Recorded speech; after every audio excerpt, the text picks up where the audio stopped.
Charlie, taking you through some of the things people are talking about and some of the stuff they're sharing around the world on Newsfeed today.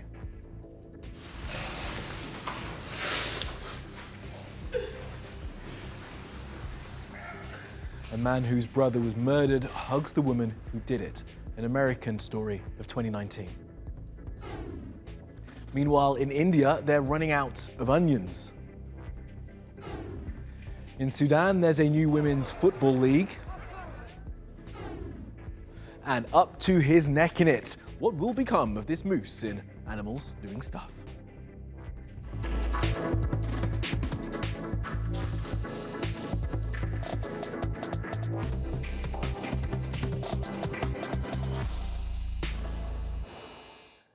And top of our newsfeed, Botham Jean and Guyger. Now, she killed him last year, and the story of the murder became yet another moment that exposed the racial dynamics at play in modern America. What happened in court when she was sentenced goes into that same category. Here's Regan. What do these images tell us about America's racial politics? A white woman convicted of murdering a black man being hugged by the deceased brother, by a black female judge, being stroked by a black police officer. On social media, some observers are angry. Guyger murdered Botham Jean. The jury gave her 10 years. The judge hugged her. The victim's brother hugged her. A police officer in court brushed her hair. The message: white women's lives are valuable. Black men's lives are not. Maybe don't retweet that picture of Jean's brother hugging Guyger, because we know that's what the media will lead with. The seemingly never-ending well of forgiveness of the American Negro. As Ira says, they can keep it. People were also quick to show the seeming double standard. This black kid got life in prison for running over a white cop in Baltimore. He was guilty. Justice was served for Officer Caprio, but today a white cop who entered a black man's home and shot him to death got only 10 years. All lives matter? Guyger was a police officer. She was off duty and claimed she thought she was entering her own third-floor apartment when she went into the home of Botham Jean and shot him dead, mistaking him for a burglar. Here's how she described the moment in court. I said, "Let me see your hands, let me see your hands." You had the gun pointed? Yes, sir. And the figure was moving around as you described? Yes, I have my gun pointed, and I'm saying, "Let me see your hands, let me see your hands." What were you focused on? Him. Just him? Yes. And then he began coming towards you? Yes. And as he became coming for you, that's when you heard him speak? Yes. Okay. I'm going to do that now, all right? Yes, sir. Hey! Hey! Hey! And that's at that point whenever I shot. Somewhere in this area? Yes, sir. When you shot, what happened? He fell down. Botham Jean's death in 2018 brought people to the streets. They demanded justice and answers. Now, after this trial, some of those questions have been answered, and this was the response of Botham Jean's brother. I'm not gonna say I hope you rot and die just like my brother did, but I personally want the best for you. And I wasn't gonna ever say this in front of my family or anyone, but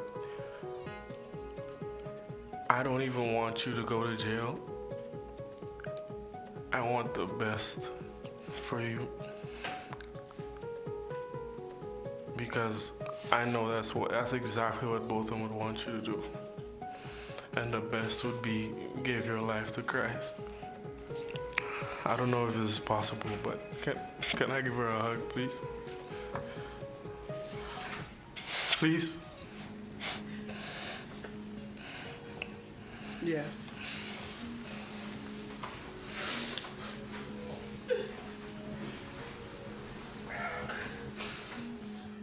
Does this act of kindness show progress or aggression?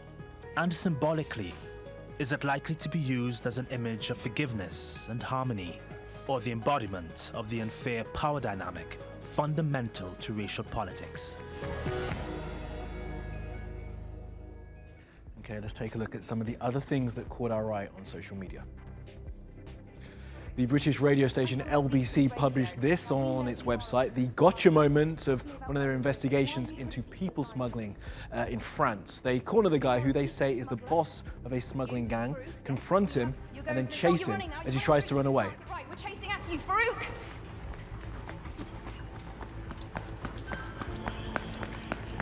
He's sprinting through the supermarket now. We're chasing after him. And video after video of things like this. These are Teslas failing to do what they're meant to do, of finding a large audience on social media recently. The cars are in what's called enhanced summon mode. At the press of a button, the vehicle is meant to come to its owner, only, as you can see from these videos, it doesn't work very well. Now, the internet seems pretty sure that Elon Musk will be listening and watching and will be working on a fix. And from a YouTube channel called Architectural Digest, we got to see the inside of Nikolai Coster-Waldau's home. Now, he's the guy who played Jaime Lannister in Game of Thrones. And he has a doll of Brienne of Tarth, which made fans of the show very happy indeed. Order. And the UK House of Commons is back in business, even if the Speaker has a bad throat. The government of Boris Johnson has published its plan to get a deal with the EU and leave the bloc on the 31st of October. Many people who've seen the deal say it's unworkable. Now, there is a crisis around onions in India right now, leading to the government bringing in some extreme measures. Here's Radhika in New Delhi. Low stocks due to previous drought years in onion-growing states, the delayed onset of the monsoon and then extended heavy rains. All of this has meant that India's onion production has gone down by an estimated 40%. With low supplies and traders hoarding stock, people have had to pay as much as $1 for a kilo of onions, when just about a month ago they were paying about half that price.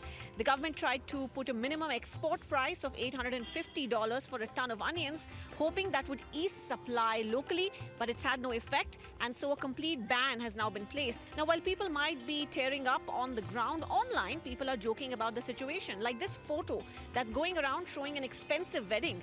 Floral arrangements on the bride's hair have been replaced with baby onions. Instead of a silver belt, there's one made of onions as well.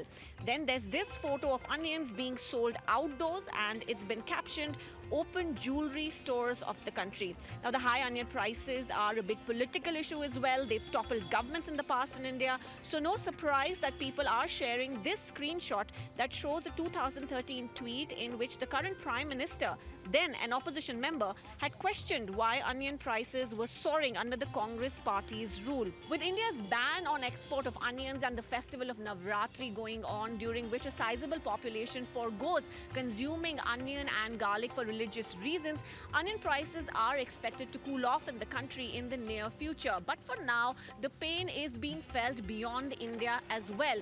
Countries like Nepal and Bangladesh that import onions from India are now seeing a supply crunch, which means their governments now are taking measures to ensure that onion prices don't skyrocket. Now to Bosnia-Herzegovina for the story of a woman who's been fighting for 20 years to get an illegally built church removed from her land.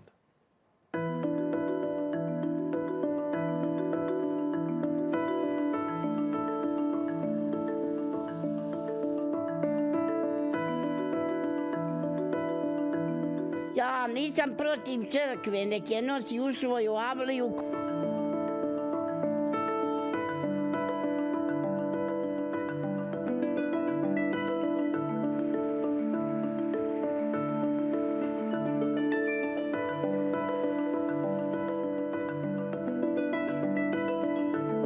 Neka bude kako bude, šta ja mogu, jes bilo meni u Zijanu, jes narušen moj život, veliki, 20 godina, na Bajram dolazili tukli, ne globu plaćala i sve uboga radila, nije bilo zgodno, ali eto.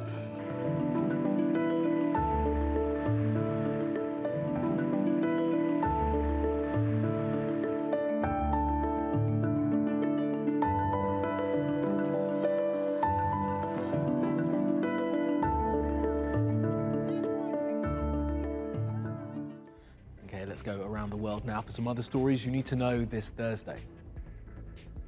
The French government is rolling out a facial recognition-based ID scheme in the coming weeks. The only way for people to get a legal government ID is by submitting a video selfie, which will be matched with a photo in a person's passport. There are fears that the mass collection of these citizenry's biometric data could be abused by the state. France's Interior Ministry says the data will be deleted once the enrollment is complete. The digital identities are designed to give people secure access to banking, paying tax, etc., etc. The French government say the scheme in France will not be linked to databases in the way it's linked in other places like China, for now at least. The New York Times and Washington Post have reported the frenzied way President Trump behaves when discussing immigration. As part of his Make America Great Again rhetoric, he wants to stop people from entering the country. Reports say one of his unfeasible ideas was to put a moat at the border of the US, like a medieval castle. He also suggested putting snakes and/or alligators in that moat, and because he's the president, the reporting says that employees spent time costing it up. Now, Donald Trump has vehemently denied that he said any of that. The website TripAdvisor says it will not offer tickets for places which breed and trade in whales and dolphins. The policy will affect some famous attractions, including the company SeaWorld. TripAdvisor will still sell tickets for attractions which have built, or say they will build, seaside sanctuaries in which to keep the animals. A seaside sanctuary is a cage that's close to the sea. TripAdvisor also stipulate that the animals kept must not be bred or trained to perform tricks for the pleasure of people. And Microsoft announced this at their new season product launch. It's called a Surface Duo, and as you can see, it's a dual-screen device. Apparently, though, they were careful not to call it a phone. It does make and receive calls, though, and it runs on Android, and it will be available late 2020.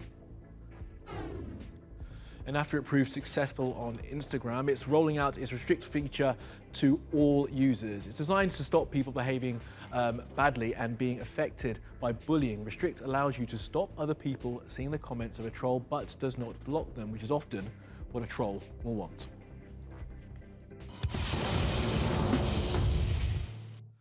Now, the revolution in Sudan not only removed a dictatorial regime, it also ushered in a new beginning for female footballers. Take a look. They were the driving force behind the dramatic changes in Sudan, and now they're starting to reap the benefits. The country's first ever women's football league kicked off with a game in Khartoum. In a sight that would have been unthinkable under ousted President Omar al-Bashir, the country's Minister of Sport was on hand to launch the league. Women's football has been historically fought against, not only in Sudan but globally. We now have the political will so that women's football would be one of the pillars of development. Both male and female fans cheered in the stands, and for the players, it was hard to believe. This was the first time I played at the stadium in Khartoum. It was something great and special. Sudan joined FIFA in 1948 and also co-founded the Confederation of African Football in 1957. But under Bashir's rule, women's participation in sport was largely neglected. If not for the Sudan's revolution, my goal was to perhaps play outside, not for Sudan. But since I found a place in my country, I do not have to play outside any other country. It is better to play for your country. The league includes 21 teams from across Sudan, and the women are already dreaming of bigger things. We dream of moving forward. We want to participate in the World Cup. We want to raise the name of Sudan up high, and God willing, we will do soon. Sudan's name will be lifted because of women. Women's football should advance.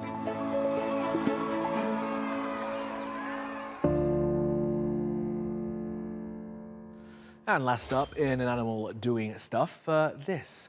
Now, while it may be unreasonably warm in the US right now, that is no excuse for this guy stealing a swim in these people's pool. The massive moose took a dip in this one in New Hampshire. Apparently, it got stuck in it, couldn't find its way out. So they put in some temporary wooden steps to help the big guy climb out. And off he went eventually. There he goes. And that will do you from the newsfeed team. Reach out to me with your questions, comments, complaints and suggestions. You'll find me at Kamali Melbourne. You'll find us 24/7 on YouTube. You can subscribe to our channel and you can follow me on Twitter. Follow, subscribe and add. And I will see you again tomorrow.